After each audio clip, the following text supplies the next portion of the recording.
E depois nós vamos partir para campos vetoriais e, por que não, também espaços vetoriais, como o Gabriel comentou hoje. Mas espaços vetoriais num sentido mais amplo, não só de vetores. Vamos começar só com vetores. Então, vamos desenhar um vetorzinho, né, fazer a soma de vetores. Enfim, iniciemos. Sempre nós começamos importando as bibliotecas que nós vamos usar. É isso que torna o Python tão leve, né? Então, o primeiro é a biblioteca numérica, né? Numérico, Python é fácil de saber porque ele tem NumPy, né? Depois, a biblioteca para fazer gráficos, né? Matplotlib. E aí ele tem aqui as várias possibilidades, é mais fácil do que digitar. Depois de importar, eu gosto de ir para uma nova linha. Agora eu vou colocar um vetor, né? Esse vetor vai ter uma componente em X e uma componente em Y, né? E uma origem. Então, eu vou começar assim, ó, origem em X, né? Vou chamar de OX igual a 0, OY igual a 0. Agora, VX, eu vou pegar um vetor que seja 3 em X e 2 em Y. Né? E VY, né? Vetor em X, vetor em Y. 2. Aqui, simplesmente, eu li esses valores. E como é que eu faço o gráfico? Simplesmente, né? PLT, que é a abreviação de tudo isso aqui, né? Para não escrever matplotlib.pyplot, né? PLT, ponto. Agora, ele vai me dar várias possibilidades, algumas eu tenho que saber de cor, né? Eu sei que quiver é para fazer setas, e aí eu poderia colocar 0 e 0, mas vamos supor que eu mudasse a origem, né? Então, 0, vou colocar aqui com uma origem parametrizada, né? Se eu quiser mudar a origem, ele vai mudar aqui também, né? E aqui o 3 e o 2. E aqui ele vai fazer a minha setinha, né? Muito da miudinha. Naturalmente, eu posso mudar. Né? Ele tem uma escala aqui. Para fazer a escala, eu vou fazer o seguinte. Primeiro, eu vou definir o x e o y dos eixos, né? Veja que ele está 0, 0, 4. Eu não defini nada disso, né?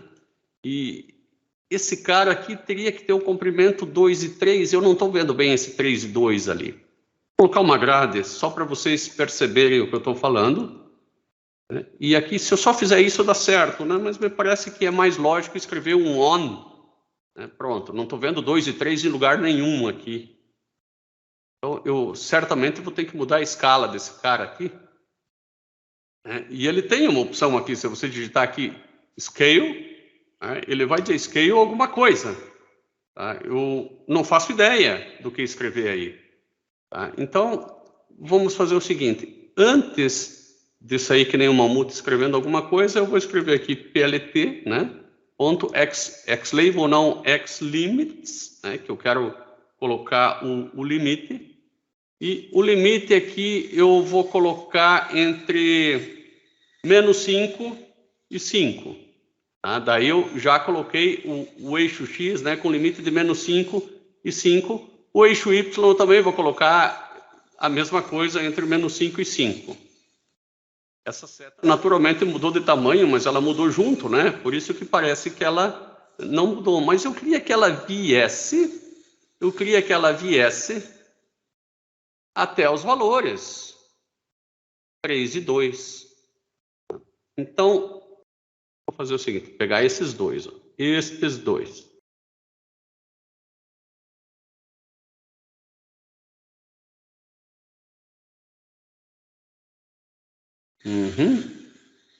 Agora ele parece um pouquinho mais na horizontal, né? Só falta botar um scale, vou colocar igual a 1, só para ver se é isso mesmo. É isso aí, ó. Era só copiar aquilo, estava na nossa cara, né? Nós não copiamos tudo. Nós tínhamos copiado apenas esse último, tem que copiar esses 3, ó. Se copiar esses 3, o que ele disse que a escala vai depender dos valores de x e y, que é o que nós queremos. Agora sim, ó. Eu vou fazer ele de menos 4 a 4 ao invés de menos 5 a 5. Isso é um vetor só.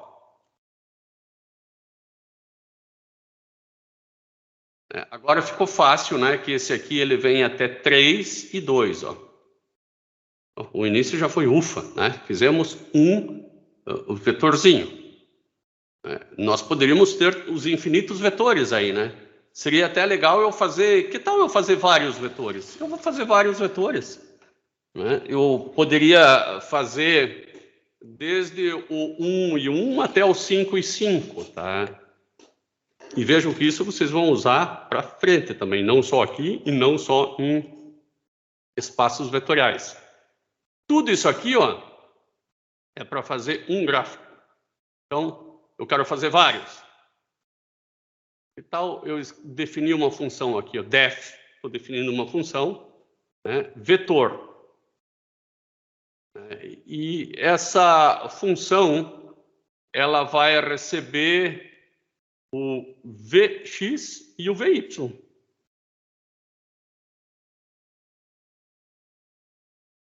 Isso aqui ela não vai precisar imprimir os valores de x e y, né? Agora eu tenho que dar só um totalzinho aqui por lado, ó. Então ele vai plotar o quiver, né? Ele vai deixar a grade e ele vai... Sai daí!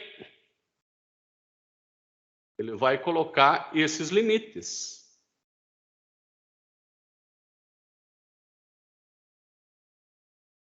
Isso aqui ele não precisaria fazer toda vez. Então, isso aqui eu poderia colocar ou só no início ou só no final. Então, eu vou tentar fazer o seguinte. Eu vou colocar isso uma vez só aqui em cima. Vamos ver se funciona, tá?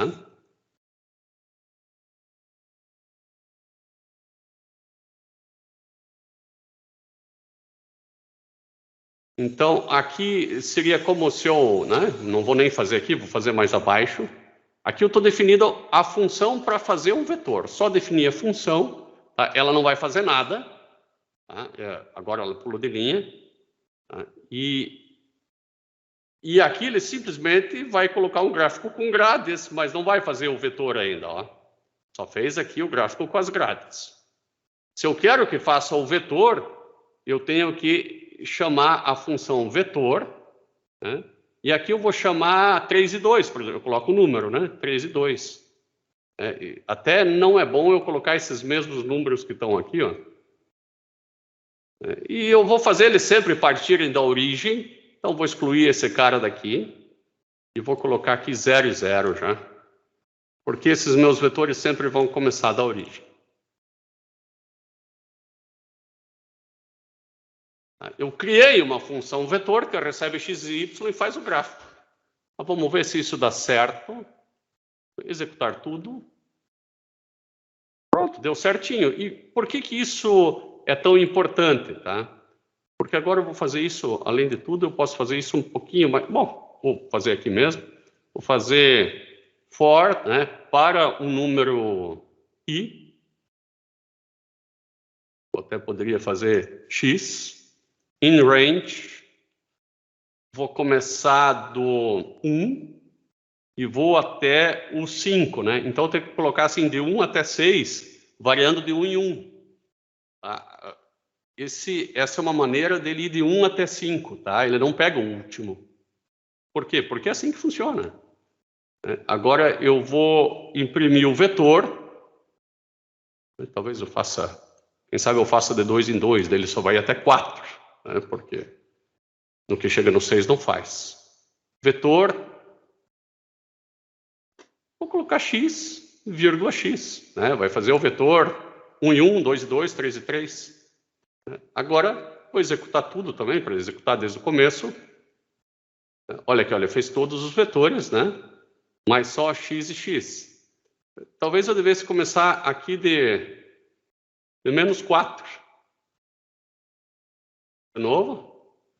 Agora ele começou de menos 4 e vai até 4. E eu vou colocar aqui esses limites aqui, para a gente conseguir ver até onde vai, senão vai ficar difícil. De menos 6 até 6, né? Pronto. Agora eu vejo né? E as setas saem todas aqui do 0 e 0. Mas veja que eu não queria bem isso, né? Eu queria todos os pontos. Bom, então eu vou ter que fazer mais um for ainda aqui. For y, né?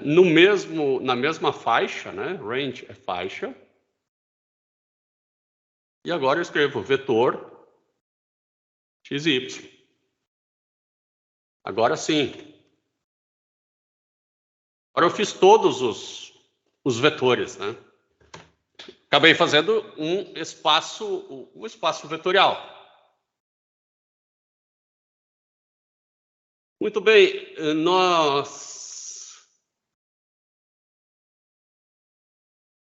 fizemos vários vetores aqui, tá? Para indicar que cada ponto ele pode ser tratado como um vetor. Agora, ao invés de fazer um vetor, eu penso até em fazer só um pontinho, tá? Eu vou copiar tudo isso aqui e vou fazer, então, aqui, ao invés de vetor, eu vou usar uma função já pronta, né? Afinal de contas, vetor foi uma função que eu adaptei de outras, né? Aqui eu vou escrever plt.scatter. E agora eu tenho, ao invés das setas, né? Eu tenho só os pontinhos. Eu poderia colocar embaixo daquela lá também. Eu poderia colocar aqui embaixo também. Daí eu teria uma combinação, né? Pontos com as setas, né? E aqui só os pontos. E por que eu fiz isso? Agora eu quero aplicar uma transformação. Imagine que eu quisesse girar todos esses pontos x e y. Se eu quisesse girar, eu tenho que aplicar uma matriz de transformação. Se você procurar um pouquinho no Google, você vai achar uma matriz de transformação aqui. De rotação, né? Vamos escrever aqui matriz de rotação. Já até apareceu, de rotação, né? E todo mundo fala mal da Wikipédia e todo mundo copia da Wikipédia. Então vamos ver uma rotação 2D, que deve ter aqui meio fácil. Está aqui, ó. Cosseno, seno, menos seno e cosseno. Às vezes você pode trocar esses dois sinais aqui que giram para um lado ou para o outro. É o que nós vamos fazer agora. Vamos girar toda a imagem. Tá? Vamos fazer isso. Depois nós vamos importar uma imagem de verdade, né? Não só pontinhos, e girar também, por que não? Agora eu vou escrever aqui a minha matriz de transformação. Vou chamar aqui, ó, matriz, né? Matriz rotação. Ela é igual a... É bom colocar aqui numpy.array, né? Já trata ela como um array. E aí, ela é cosseno de θ. Né? Aqui, abre aqui. Cosseno, tem que colocar NP, né? NP.cosseno. O θ é a letra aqui. Depois é seno.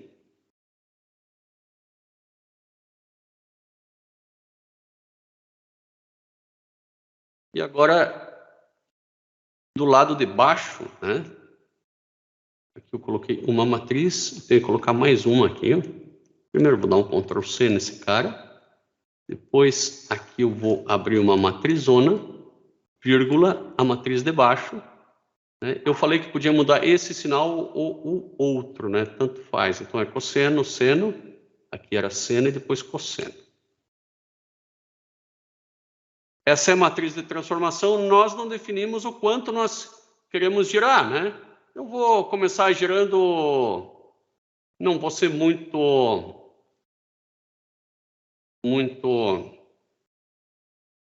exigente, vou girar 45 graus, né? Então, 45 graus é π sobre 4.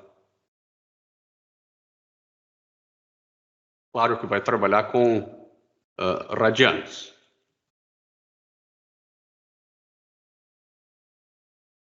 Essa é a minha matriz de rotação. Eu vou ter que aplicar ela a todos aqueles pontos lá. Como é que eu faço isso? Bom, em um ponto por vez. Então, copia tudo que tem lá em cima, né? Copia tudo que tem lá em cima. E os pontos x e y, aqui eu tenho que colocar isso mais para baixo aqui. Eu sei que eu tenho um vetor x e y, vou chamar de vetor. Vetor igual a numpy, né, ponto array, x e y. E agora eu vou ter que multiplicar eles dois. Né? Vou ter que multiplicar a matriz pelo vetor. Então, vou escrever aqui saída, né? Claro que é um vetor de saída, é igual ao t. Então, vou colocar aqui mat, o np, ponto matmul, né? Matriz multiplicação, né? T pelo vetor. Daí eu vou ter a saída. Posso, inclusive, escrever a saída. Né? Só que eu vou fazer um pontinho, fica muito mais fácil.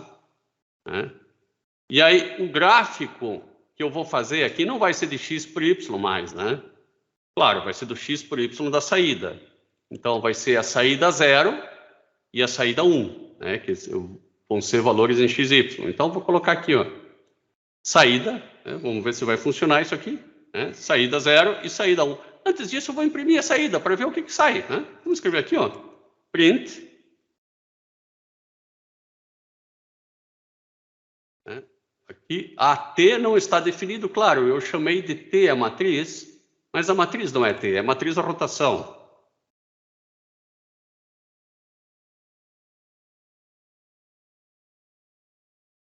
Ah, agora saiu. Saiu uma coisa bem comprida. Claro, essa coisa bem comprida é o que eu mandei imprimir. Né? São as várias saídas. Então, ó, saída 1. Né? Seria legal eu colocar pular de linha, né? Pular de linha. Então, para pular de linha, eu posso colocar no mesmo print ou fazer debaixo desse for um /n aqui, ó. Então, aspinha /n. Agora ele pulou de linha. Então, eu verifico que eu tenho, né, a saída. Esse aqui é o elemento, se você for ver, é primeira linha e segunda linha. Então, se eu for fazer o gráfico, que eu vou fazer, eu vou colocar aqui plt.quiver, né, saída. Agora, esse é o elemento 0, 0, né? Então, é o elemento da linha 0 e coluna 0. Linha 0 e coluna 0. Aí eu posso colocar só 0 ou 0, 0, né? Já que ele tem linha e coluna. E outra da saída 0 e 1.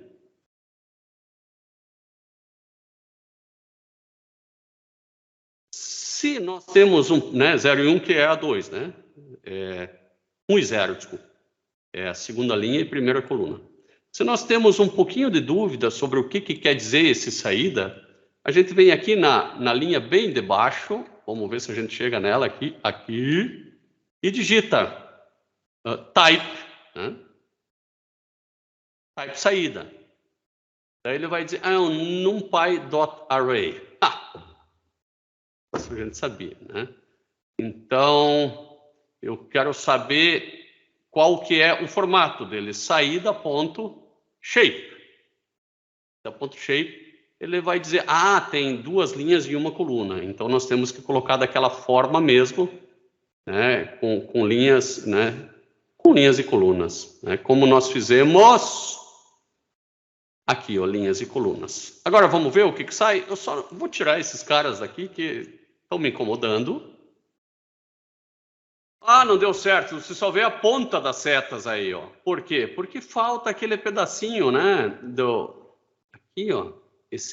Para ficar tudo em função do x e do y e não de uma escala automática.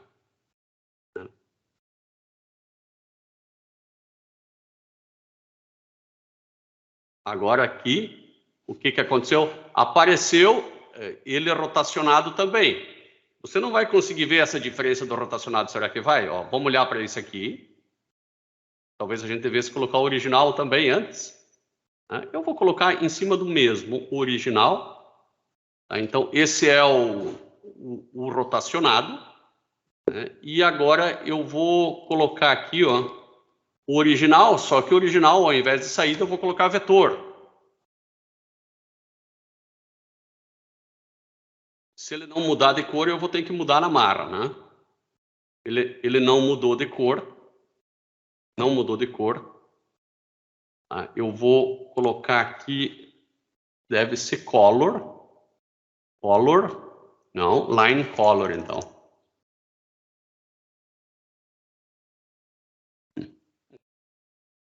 Color igual a blue. Vamos ver se tá certo. Deu certo. O problema é que eu botei 45 graus, né? Mas fica claro de saber que essa aqui é maior do que aquela, né? Então, de fato, ele rotacionou. Eu vou colocar um outro ângulo diferente de 45, senão vocês não vão acreditar em mim. Eu vou colocar uns 10 graus aqui, tá? Então, para fazer 10 graus, eu vou fazer assim, 10 vezes π dividido por 180.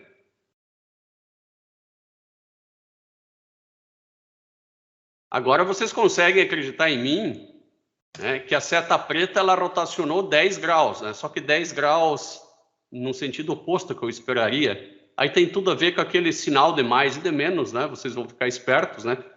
Eu disse para vocês, ó, que podia trocar esses dois. Eu prefiro essa anotação. Executar tudo. E agora vocês têm, né, o preto, né, um pouquinho depois do azul. A gente pode também definir estilos, né? Enfim, isso é para depois. Agora eu vou colocar, além do plot quiver, eu vou colocar, além do quiver, né? Que são os vetores. Eu poderia ter chamado aqui a função vetor também, né? Não sei por que eu chamei a função quiver. Agora eu vou chamar aqui o scatter. O scatter é aquela que só tem pontinhos, né? Aquela que só tem pontinhos, não tem nada que colocar a origem, não tem nada que colocar isso aqui, não precisa de nada. Ainda eu só vou colocar, aqui fica interessante colocar cor, né? Color igual a black. Vou colocar no outro quiver também aqui, vai que ele resolve mudar de cor do nada, né? Duas vírgulas em seguida não dá certo. Então eu tenho o preto com as suas bolinhas, né? E agora eu vou colocar um azul com as suas bolinhas também. Baixo, né? Só que aqui, ao invés de saída, é vetor. E a cor é azul.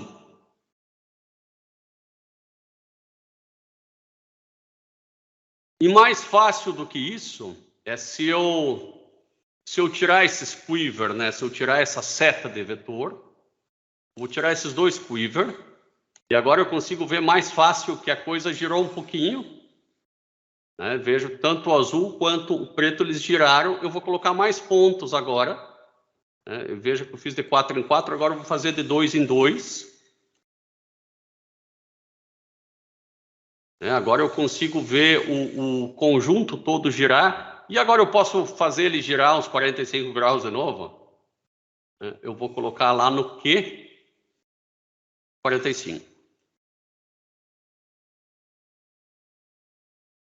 Agora vejam que até dá meio que uma ilusão de ótica. Né? Parece que o azul girou também, não. O que girou todo foi o conjunto preto. Eu vou tirar essas grades parece que elas estão me incomodando. Então vou colocar um comentário aqui também. E eu consigo ver de fato que o azul ele está girado em relação ao... O preto está girado ao azul aqui, ó. Acho que com grade ficava até mais fácil de acompanhar, até um negócio ruim aí, essas bolinhas. Vou colocar mais bolinha para ver se fica pior. Vou colocar de 1 em 1.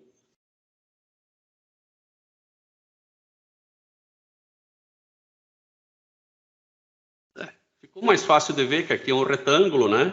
E esse outro aqui deu um retângulo girado. Bom, vamos agora...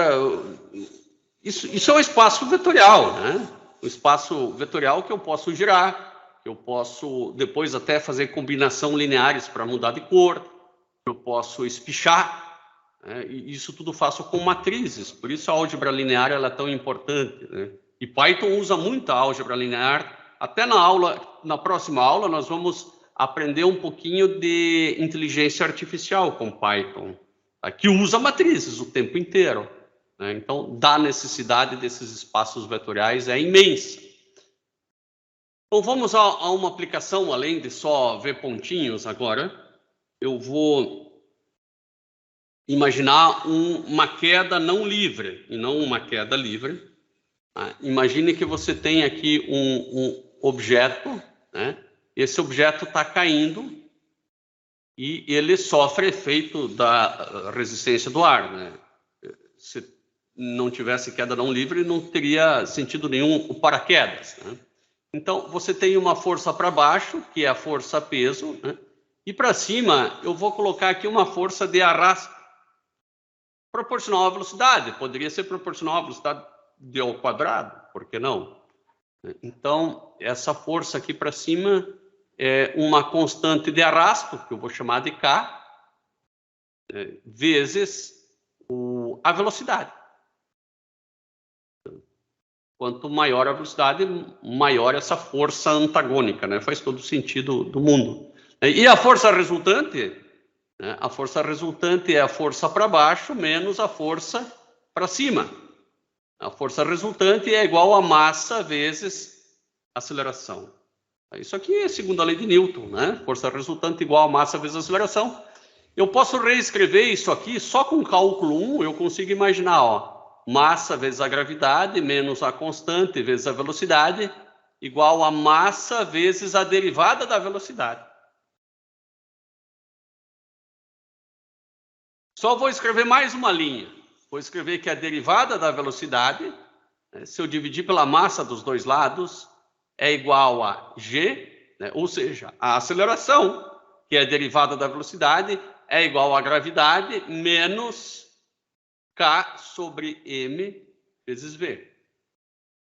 Veja aqui, ó. A aceleração agora, ela não é igual à gravidade. Ela vai ser menos uma constante aqui vezes a velocidade. Bom, veja que quanto maior a massa, mais isso aqui tende a zero, né? Mais a aceleração tende à aceleração da gravidade. Por isso que o objeto mais pesado, né, cai mais rápido do que um objeto mais leve, como é na prática. Agora eu vou fazer o seguinte. Eu vou ver como, né, qual que é a velocidade desse objeto no longo do tempo, né, ao longo do tempo. Eu quero levantar, ter ideia, pelo menos, de como que vai ser esse gráfico da velocidade pelo tempo. Veja que você só tem ideias das inclinações das velocidades. Mas talvez seja o suficiente. Eu vou, para ficar mais fácil aqui, eu vou considerar g igual a 10 metros por segundo ao quadrado. Vou considerar aqui um K. Não vamos colocar também algo negativo aqui. Eu vou considerar um K de 2. Não faço ideia aqui da unidade, a gente já descobre. E uma massa, vamos colocar aqui de uns 80 quilogramas, né? Bom, tudo isso aqui tem que ser metros por segundo ao quadrado. Velocidade é metro por segundo, né? O K é quilograma. Então, se tudo tem que dar metros por segundo ao quadrado, é fácil deixar a unidade do K, né? Ele vai ter que ter segundo aqui embaixo e quilograma aqui em cima, né? Daí vai cortar esse quilograma com esse e fica metro por segundo ao quadrado. Então, é quilograma por segundo essa unidade aqui. Não que seja interessante no programa, mas é interessante como engenharia. Bom, agora nós vamos olhar o campo de inclinações, né? Como isso vai se comportar.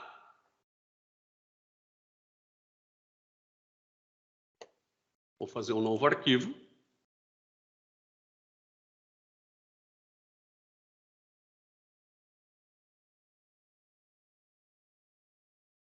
Cortar de novo, NumPy. Vamos conectar para ele nos ajudar no autopreenchimento.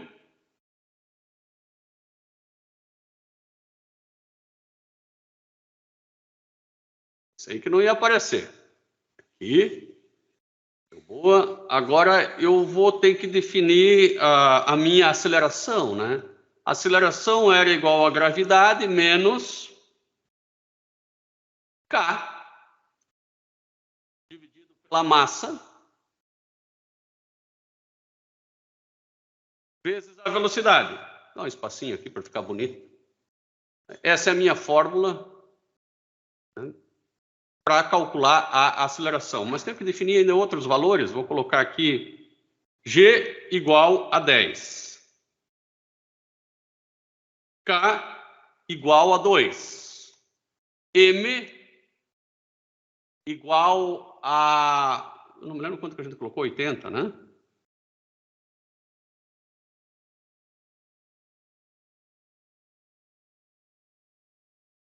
E qual o tempo que eu quero analisar, né?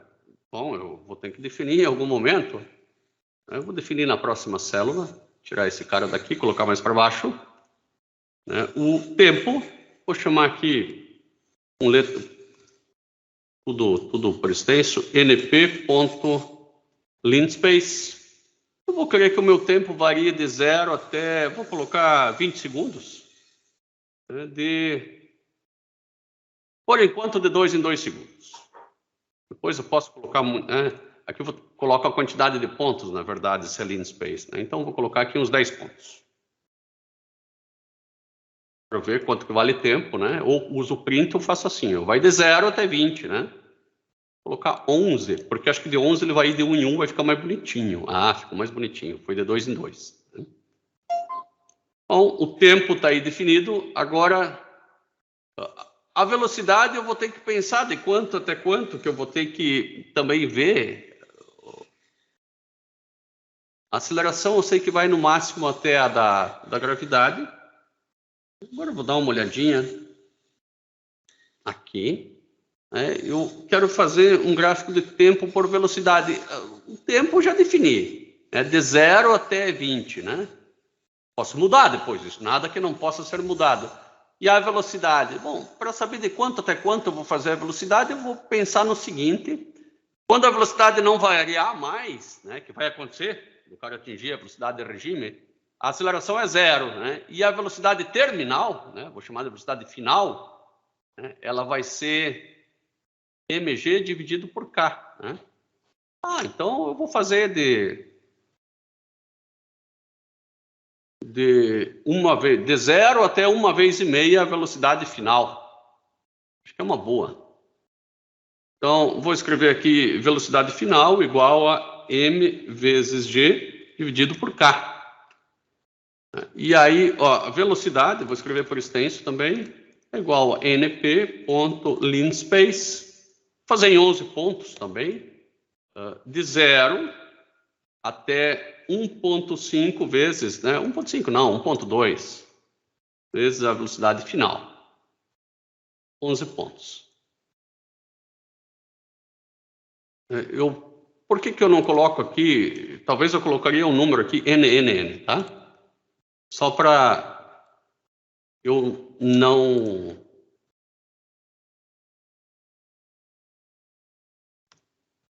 errar. NNN igual a 11. Pronto, ficou melhor. Parametrizado, né? Executa, né? Ele já reclamou de alguma coisa, né? Ele diz que VF não está definido, claro, porque você tem que dar um Shift Enter lá em cima para depois dar um Shift Enter aqui embaixo. Senão ele não sabe que o NF existe. Agora,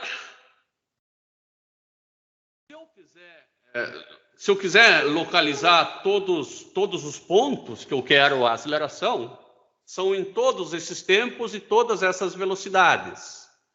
E eu vou fazer uma coisa aqui agora que não é certa, tá? Vocês vão ver, mas faz parte. Weaver, tá? Colocar tempo e velocidade. O Weaverdão aqui, na verdade, é o scatter. Eu não quero isso aqui, ó. Eu quero todo esse plano. Para eu fazer em todo esse plano, eu primeiro vou dizer que tempo e velocidade igual a mesh grid. Tempo e velocidade. Agora eu posso fazer o quiver. Quiver não, scatter.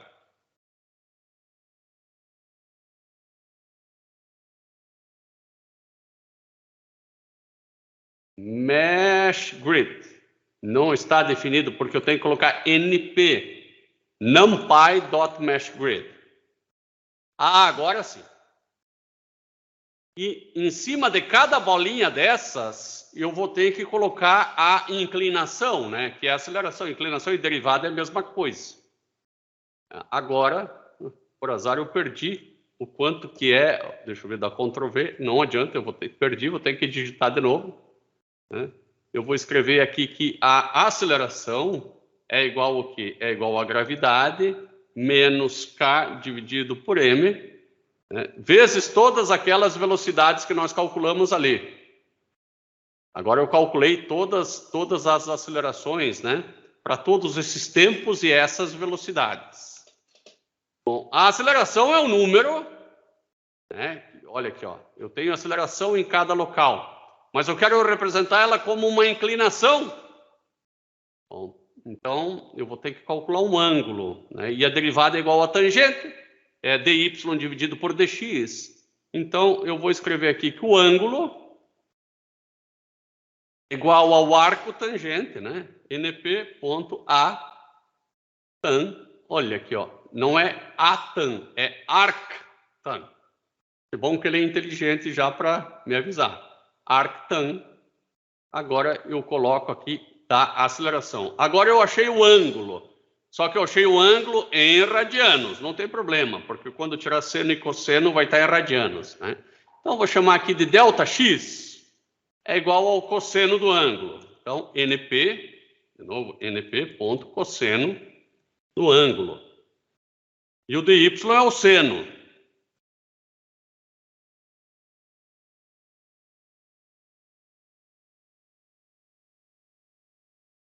Pronto, achei a parte em x e a parte em y do vetor.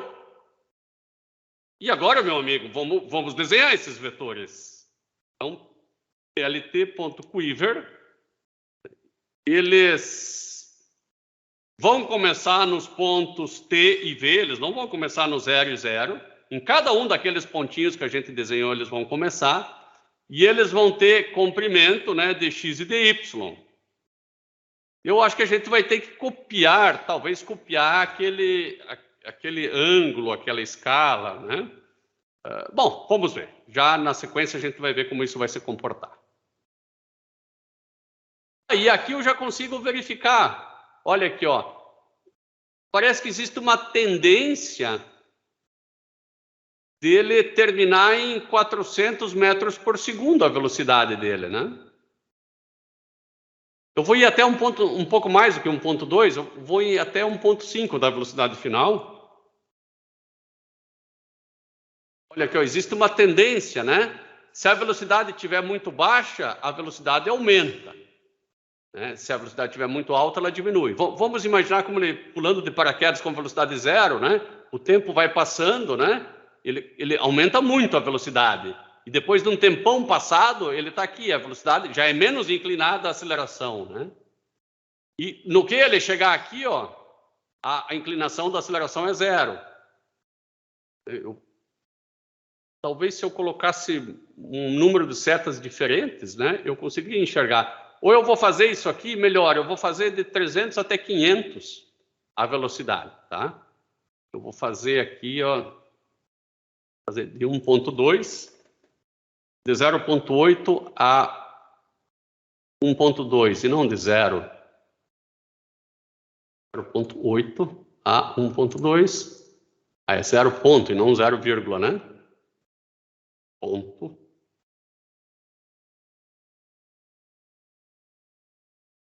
E aqui eu percebo, ó, como aqui ficou, parece que melhor ainda, né?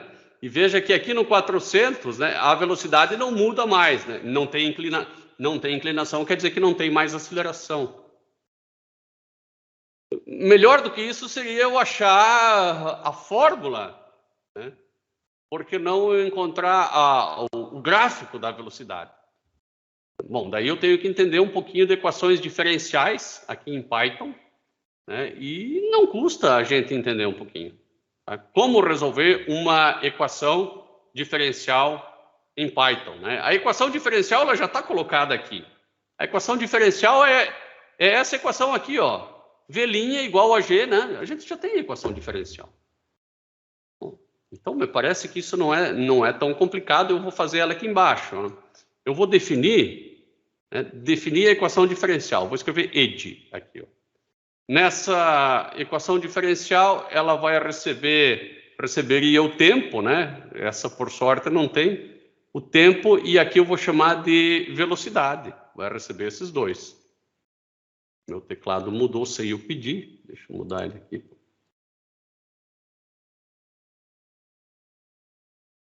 Eu vou copiar a minha equação daqui, ó. A minha equação é essa daqui, ó.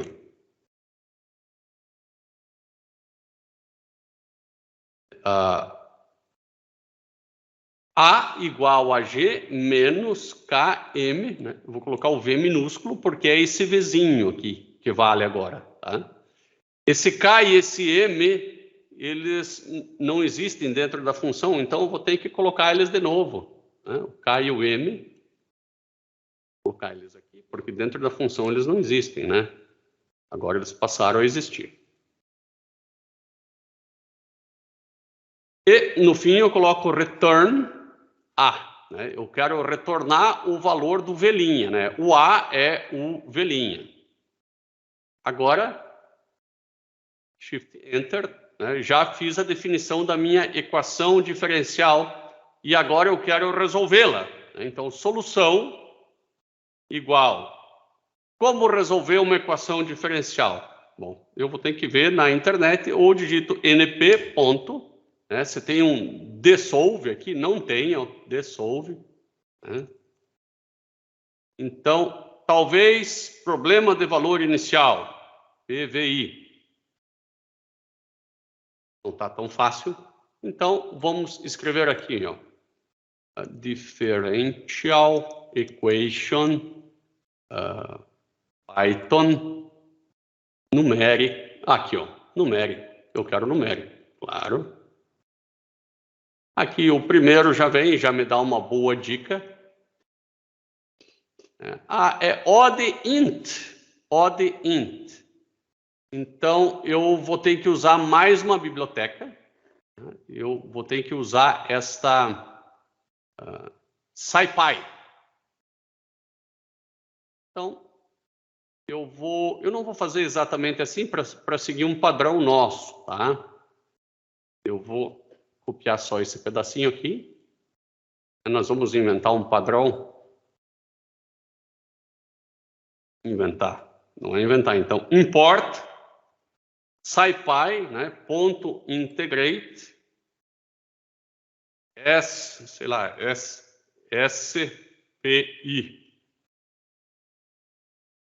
E a solução agora vai ser SciPy. Bom, primeiro eu vou executar esse pedacinho aqui, vou fazer outra aqui. Solução igual a SciPy.integrate, que é o nosso SPI, ponto ODInt. Então, eu estou vou resolver uma equação diferencial, daí ele pede a função, as condições iniciais, né? Coloco o T e os argumentos. Bom, nós vamos fazer o seguinte, a função é ed.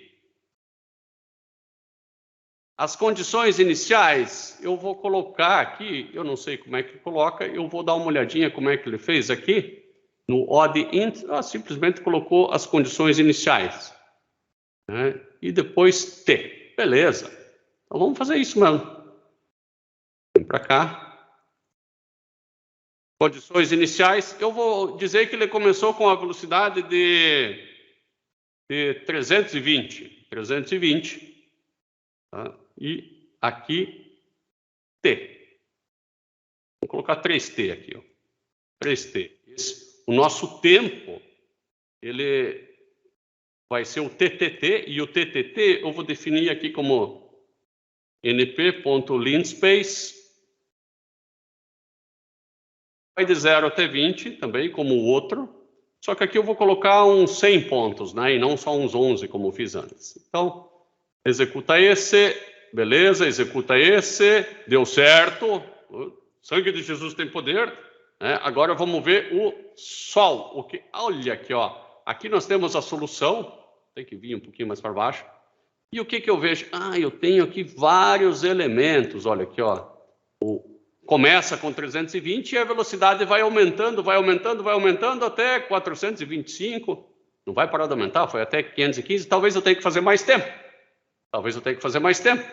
Tudo bem, vou fazer mais tempo. Suba aqui. Né? Só antes, como é que eu acesso esses valores, né? Então, parece que... Vamos colocar só 0 para ver o que aparece. Sol 0, só apareceu o 320. Sol 2 pontos. Apareceu tudo. Sol 0, né? Porque aqui eu tenho uma coluna e várias linhas. Eu estou tentando só me localizar aqui. Olha aqui, ó. Eu vou fazer o gráfico aqui, vamos ver. Plot, plt.plot, vírgula sol. Vamos ver. Olha, saiu alguma coisa. Parece que eu vou ter que ir muito mais longe para achar alguma coisa. Ele está indo muito devagar. Claro, porque eu não defini o G aqui ainda, né? G igual a 10. É que ele ia fazer as contas. Devia ter considerado 0 do jeito que eu fiz. Ainda ele não... Vamos colocar uma força de arrasto um pouquinho maior aqui.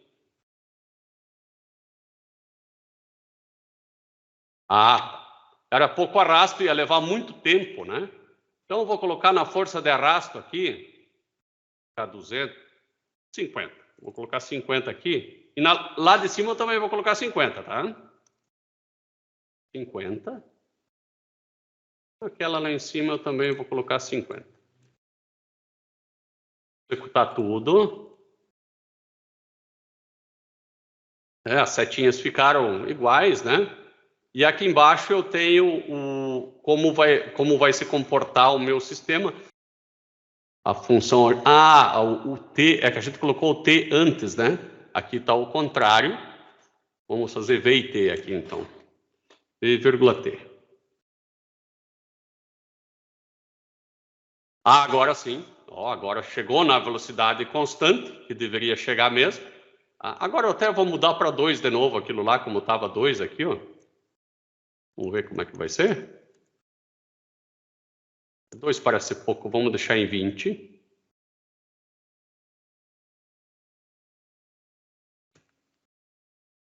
A velocidade vai chegar numa velocidade limite. Eu vou colocar 20 lá no outro também, que agora ele foi mudado, né? Executar tudo. E eu vou colocar o espaço vetorial em cima agora, tá? Tem que colocar os dois gráficos ao mesmo tempo. Tá? Então, este cara aqui, ó, vou colocar ele junto aqui. Aí você vai me dizer, mas olha, por que ele apareceu ali? Claro que ele apareceu ali, porque nós definimos ele lá em cima de menos 0,8 VF a 1,2 VF, a velocidade terminal. Tá? Eu vou fazer o seguinte, eu vou definir a minha velocidade inicial aqui um pouquinho diferente. Eu vou colocar ela em torno de 320, como estava antes, 320. Como se o cara já pulasse com uma determinada velocidade.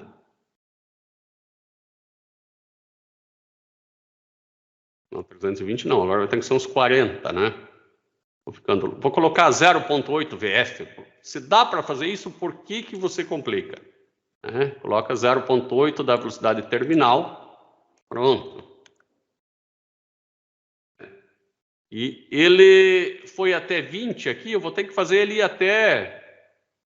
Eu vou fazer ele, esse mesmo, vir até uns 20 também aqui. Então, ao invés de vir até... Agora eu consigo entender, né? E veja como essas setas, elas representam a inclinação. Para elas representarem melhor a inclinação, eu vou ter que usar aquele esquema do ângulo que a gente fez antes, ó, angles XY. Esse cara aqui eu vou colocar no quiver.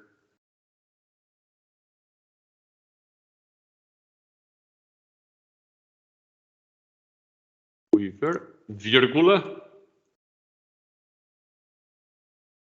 Agora vejam que ele representa bem a inclinação. Eu vou fazer o gráfico agora para diferentes condições iniciais, né? Eu fiz para uma condição inicial só. Eu vou fazer o seguinte, esse cara aqui, eu vou colocar ele aqui embaixo, ó, que vai dar na mesma, tá? Só que todos eles eu vou dar um totalzinho para a direita, e agora eu vou fazer um for, né? For, condição inicial, que eu vou chamar de V0, in range, ela vai começar no 0,8 VF, a de V0 agora, ela vai começar no 0,8 VF, e ela vai ir até 1,2 VF, né? Então, vou colocar aqui 1,21 VF, pronto. E ela vai variar de 0,1 em 0,1 VF. Agora eu vou fazer vários gráficos, só esse do quiver que eu não preciso fazer várias vezes. Esse seria burrice fazer várias vezes. Só as várias soluções que é necessário fazer várias vezes. Então, vamos lá. E aqui ele reclamou de alguma coisa. Ele provavelmente disse que eu não posso usar esse cara aqui como... Deixa eu ver se eu errei uma vírgula. Parece que ele só pode usar como inteiro, né? Então, vamos fazer o seguinte. 0,8 VF... Que pena. Então, vamos fazer o seguinte, vamos fazer diferente. For V0 in range. Bom, eu sei que ele vai, vamos ver aqui, de menos 32 até 48. Eu vou colocar aqui de 32 até 49, variando de 2 em 2, tá? Também serve.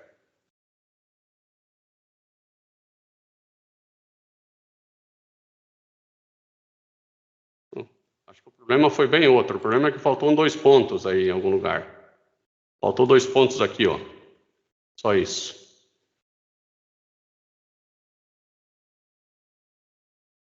Ah, ele só pode interpretar o que é inteiro. Agora já ficou melhor. Tá, tudo bem. Então agora eu vou fazer esse cara de menos 32 até 48. Até 49.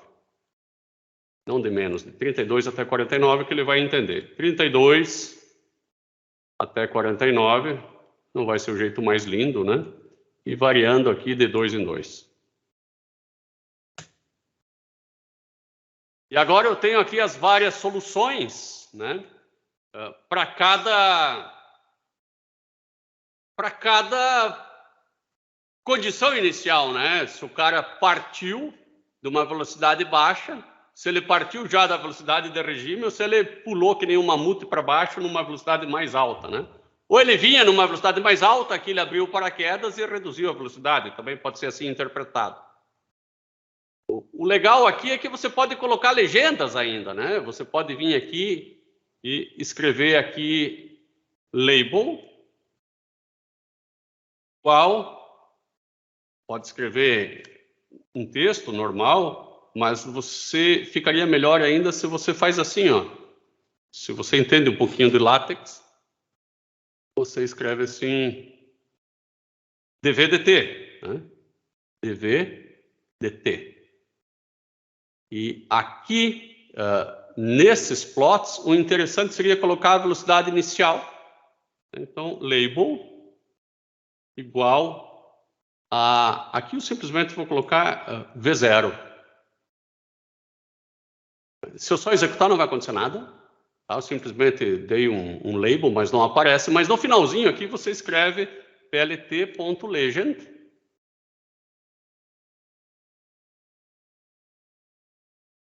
E aqui ele reclamou de alguma coisa que eu fiz.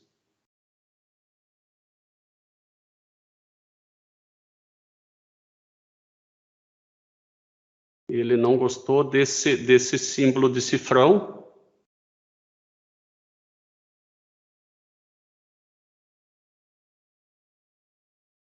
Eu vou tirar esse símbolo de cifrão agora, depois eu já coloco ele de novo, tá? Normalmente, o látex funciona muito bem. Né? Mas veja que ele coloca daí, e colocou V0. Não, aqui não é V0, aqui é para colocar o valor de V0. Vou colocar sem aspas, né? Agora coloca o valor de V0. Tá? E agora eu quero ver o dvdt, como é que ele vai fazer. Se ele não funcionar de um jeito, ele vai funcionar de outro. Eu vou escrever assim, dvdt.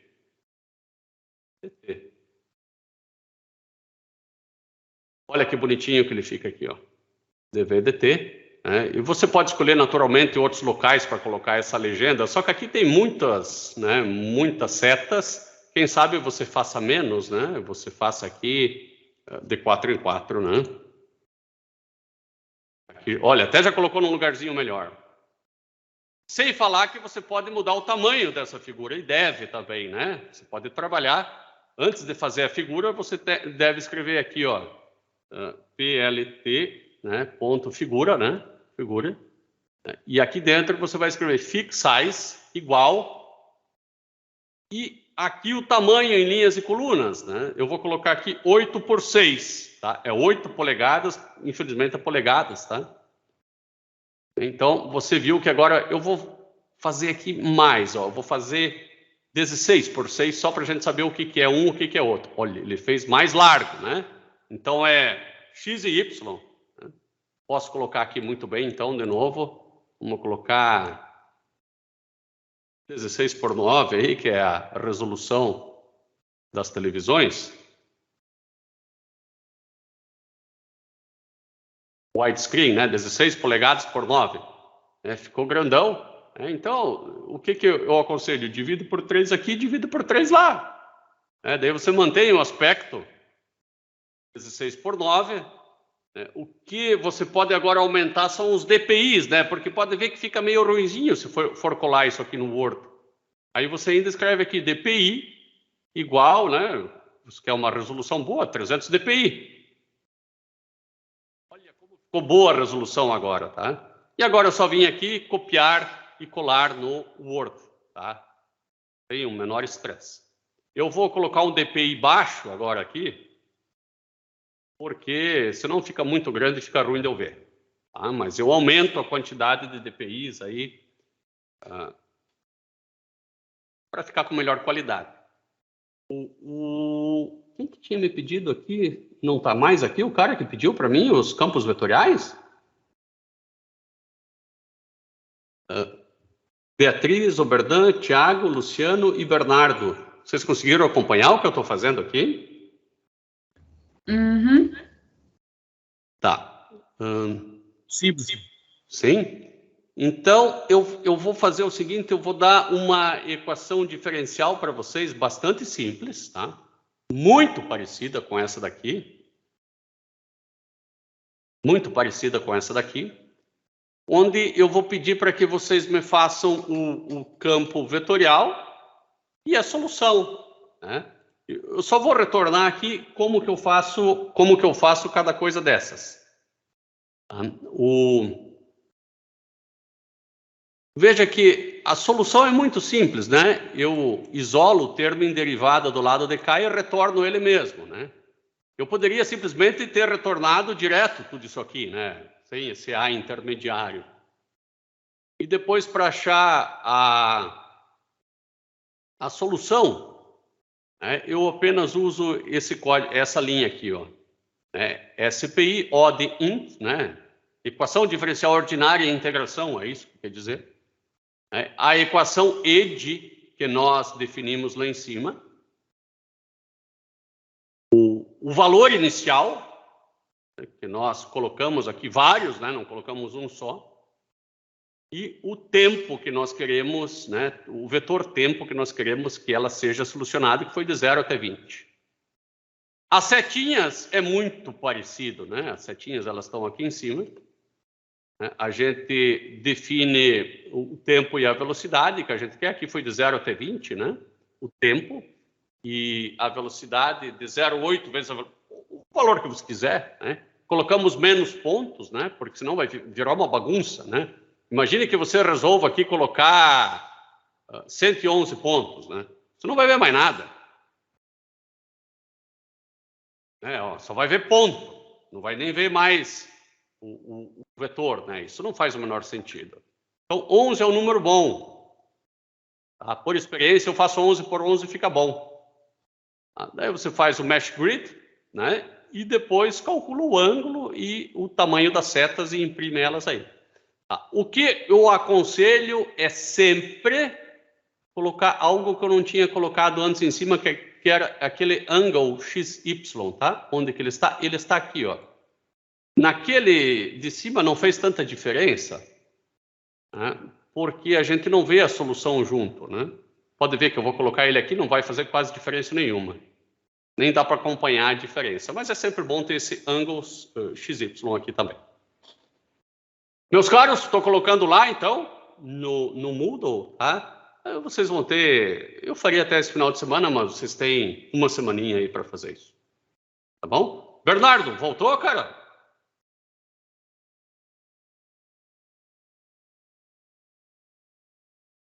Voltou, mas não voltou, né? Eu vou compartilhar esse cara aqui com vocês. Deixa eu compartilhar, colocar aqui. Dar para qualquer pessoa com o link.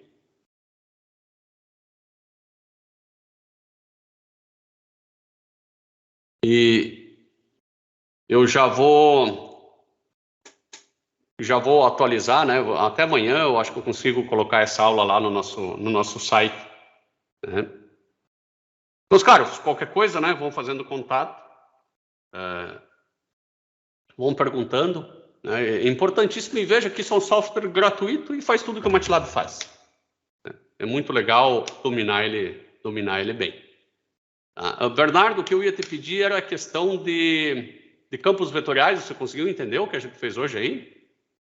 Acho que foi você meio que me incentivou, Bernardo, a fazer isso aí.